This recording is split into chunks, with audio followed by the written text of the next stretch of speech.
रोज में काफी प्यार देनी हमरा गाना के। हम ज्यादा गाना कोईबो ना करिले स्टेज पर, खाली हमर कैसेट में बाजेला कि आवेला नियरा बुता देला दियरा, अरे किचु में लवठवा गुलाबी गुलाबी, अरे की मटन खा के बटन खोले सखीर सैया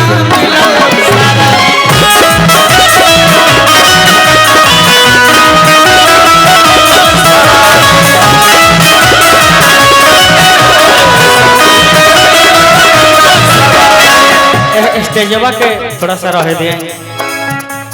सभी आदरणीय गार्जियन सभी भैया उपस्थित बा, और आज हमारे बड़े भैया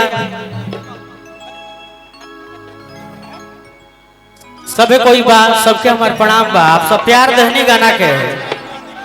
अरे की चढ़ली जवानी में होता परेशानी, मैं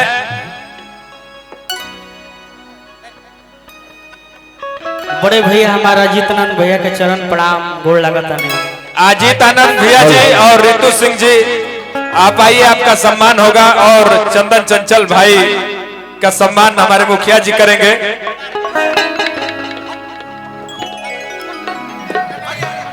संजीत भैया चंदन चंचल जी का सम्मान करेंगे और अजीतानंद भैया का। और आज कमेश्वर भैया के हमारे आप सबके बीच बड़े भैया कमेश्वर भैया, कमेश्वर भैया आप आई आगे।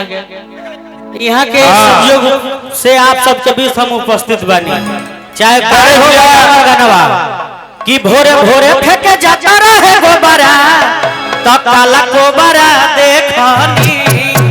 और चंदन चंचल जी का स्वागत हमारे बड़े भैया कमेश्वर साहनी जी करेंगे। चंदन चंचल सिंह का स्वागत और अजीतानंद जी भैया आ गए, आपका स्वागत है इस मंच पे।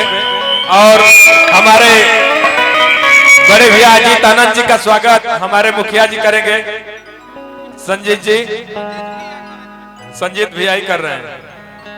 और रितु सिंह, दिव्या यादव जी, दिव्या यादव जी,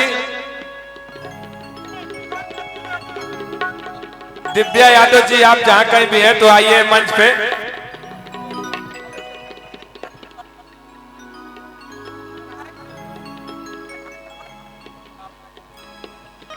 और रितु सिंह जी, भोजपुरी की फिल्म अभिनेत्री रितु सिंह जी। और मैं चाहूंगा कि जिनका स्वागत हो गया है, जिनको स्वागत नहीं करना है, आप लोग साइड में हटिए प्लीज। आप पीछे स्टेज पे चले जाइए, पीछे।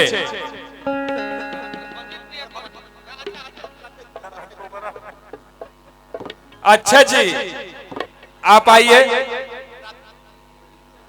अक्षय साहनी जी भैया, दिव्या जी का सम्मान स्वागत करेंगे। अक्षय भैया, अच्छा भैया, अच्छा भैया।